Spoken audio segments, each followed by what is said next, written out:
To learn the good, the bad, and the reality of the off-grid lifestyle, click subscribe so you don't miss anything. Hit the bell notification.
So today's project was another attempt to save money. Although time consuming, it should save me quite a bit of money. So what I was doing today is I was putting these little center boards in.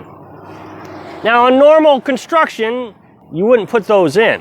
Under normal construction, what you would do is you would buy plywood. It's called tongue and groove flooring or tongue and groove plywood. It's about 3/4 inches thick. And so what you do is you lay the plywood down onto your floor frame, and then it has tongue and groove. And so what happens is every time there is a seam, the tongue of one sheet slides into the groove of another sheet. Well, I've looked and looked and looked and looked, and from what I can tell, if I go to Menards, I can save $15 a sheet if I just get regular plywood instead of tongue and groove plywood. But the problem would be is every time you stepped on a seam, the floor would squeak and move. And so that's what the tongue and groove does. So what I did here was I put these boards here. Now, a lot of people said that's not going to work. You got to have tongue and groove. And once again, it's just because it's difficult to think outside the box. So I laid a tarp here. And this is supposed to represent a piece of plywood. A piece of plywood is 4 feet by 8 feet. So if I go from here to here, that is 8 feet. And so the plywood comes all the way down to this frame right here. Okay? And so then the next sheet would come from here. Now, under normal construction, you don't have to have a tongue and groove there, because what happens is the next sheet lays right on top of that stud next to this one. And so you nail down here, and then you nail down here, and both of them have structure and support underneath it. But when you get out to the 4 feet mark, there's no structure. So what I did was I put these little 2x4s here that will serve the same purpose as it did running long ways. So I will set another 8-foot sheet here, okay, and then a third one. So then I'll have 1, 2, 3 sheets going wide and 2 sheets long. So I got to have 6 sheets. So now if I imagine once again that this tarp is my plywood, I'll put another sheet right next to it. That way I can screw both sheets into this 2x4, saving myself from having to buy the tongue and groove. It's a huge cost saving. To me, there's no reason not to do this. In my opinion, this is going to be stronger and more secure than tongue and groove. When you talk about tongue and groove, you're talking a 1/4 inch tongue and maybe, you know, a 1/2 inch of groove. Where I'm talking about 4 inches of wood support up and down. That's a 2x4. It's going to be much stronger. Now, a couple problems I'm running into, and I knew this right up front before I even started building. I did not put one on the outer sections, on the front or back. And the reason I didn't is because the trailer is not square. It's been wrecked. There was damage to the front end on both sides here. I don't know if you can see that, but there's a pretty significant dent there. And again, over on this side, there's a big dent. My guess is somebody had a brush hog and they backed into it or something like that. I don't know. It's not square. Now, I did try to bend the metal out. And I got it straightened up quite a bit, actually. But the only way to really get it good and straight is to have a press and everything. I just used a little jack the best I could. But I can compensate for that. And so what I'm going to do is I know the sides are square. I know all that is straight. So what I'll do is when I get the plywood out here, I'll square it up and then I'll make adjustments to the ends here. I can slide them in and out based on whatever the problem is. But I can't do that if I got a board sticking in there. I won't be able to move this board at all. These are the things you got to think about when you're trying to save money building a tiny house on an old structure like this. No matter how many times I make videos explaining that I'm trying to save cost on this, let's think about what I'm building here, a 12 by 16 house. There's nothing to it.